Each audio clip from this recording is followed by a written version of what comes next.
ডিমের রেসিপি তো এর আগে আপনারা অনেকভাবেই খেয়েছেন। একবার আমার মতো করে দেখুন। আজকে তৈরি করছি বিহারি স্টাইলের এগ কারি। একদম কম সময়ে ও কম উপকরণে সুস্বাদু এই ডিমের রেসিপি খুব সহজে তৈরি করে নিতে পারেন। আশা করছি এই রেসিপিটি আপনাদেরও খুবই ভালো লাগবে। তো এজন্য আমি এখানে ৬টা ডিম খুব ভালো করে সেদ্ধ করে খোসাটা ছাড়িয়ে নিয়েছি। আর এখানে প্যানে কিছুটা তেল গরম করে নিয়েছি, ডিমগুলো দিয়ে দিলাম। আর এখানে দিতে হবে সামান্য একটুখানি লবণ। দিয়ে দিচ্ছি হাফ চা চামচের মতো একটু হলুদ গুঁড়ো, আর দিয়ে দেবো সামান্য একটু লাল মরিচ গুঁড়ো। সবকিছু দিয়ে খুব ভালো করে ডিমটাকে ভেজে নিতে হবে। মিডিয়াম হিটে প্রায় ডিমটা ৩ থেকে ৪ মিনিটের মতো ভেজে নিতে হবে। কালারটা যখন ঠিক এরকম ব্রাউন হয়ে আসবে তখন ডিমগুলো উঠিয়ে নিতে হবে। ডিম ভাজা তেলের মধ্যে এখন দিয়ে দিচ্ছি একটুখানি জিরে আর ২ থেকে ৩টে শুকনো মরিচ। তেলের উপর হালকা নেড়ে নেওয়ার পর দিতে হবে দারচিনি, সাদা এলাচ আর কালো এলাচ। আর এখানে দিয়ে দিলাম পেঁয়াজ কুচি ১ কাপের মতো। পেঁয়াজটাকে মিডিয়াম হিটে প্রায় ৪-৫ মিনিটের মতো ভেজে নিতে হবে। পেঁয়াজগুলো বেরেস্তা করে ভাজতে হবে। কালারটা যখন ঠিক এরকম ব্রাউন হয়ে আসবে তখন এখানে দিয়ে দিতে হবে আদা আর রসুনের পেস্ট। আমি এখানে প্রায় ২ টেবিল চামচের মতো আদা রসুনের পেস্ট দিয়ে দিলাম। মিডিয়াম হিটে এটাও প্রায় ২ মিনিটের মতো একটু নেড়ে নেওয়ার পর এখানে দিয়ে দিতে হবে রসুন, গোটা রসুন। আমি রসুনটা খুব ভালো করে ছিলে নিয়ে ধুয়ে তারপরে দিয়েছি গোটা, গোটা।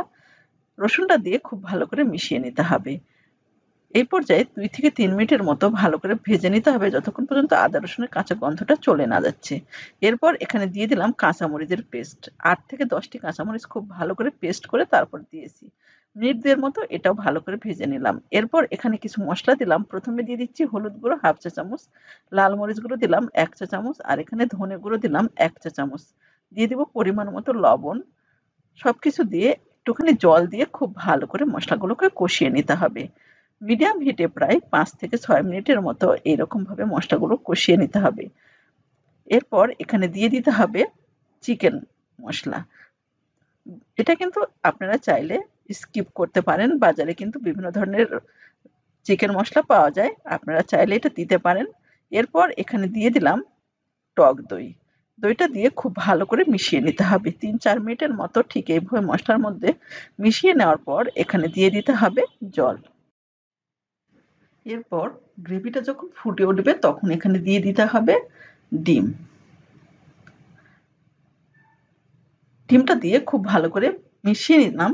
এরপর এটা ঢাকা দিয়ে রেখে দিতে হবে প্রায় ৪ থেকে ৫ মিনিটের মতো। এতে করে রসুনটা খুব ভালো করে সেদ্ধ হয়ে যাবে। তো ৫ মিনিট পর ঢাকাটা উঠিয়ে নিলাম। এই পর্যায়ে এখানে দিয়ে দিলাম গরম মসলার গুঁড়ো ১/২ চা চামচ। খুব ভালো করে মিশিয়ে নিলাম। মিনিট ২ এর মতো ঠিক এইভাবে একটু ফুটিয়ে নিতে হবে। এরপর গ্যাসটা বন্ধ করে দিলাম। দেখুন আমার একদম রেডি এইরকম একটা বিহারি স্টাইলের ডিমের কারি। যেটা তৈরি করা খুবই সহজ আর ঘরে থাকা মসলা দিয়েই তৈরি করা যায়। দেখুন রসুনটাও কিন্তু খুব সুন্দর সেদ্ধ হয়ে গেছে। আর এতটাই টেস্টি হয় গরম, গরম ভাতের সাথে শুধু এই রসুন দিয়েই কিন্তু ১ থালা ভাত খাওয়া হয়ে যাবে।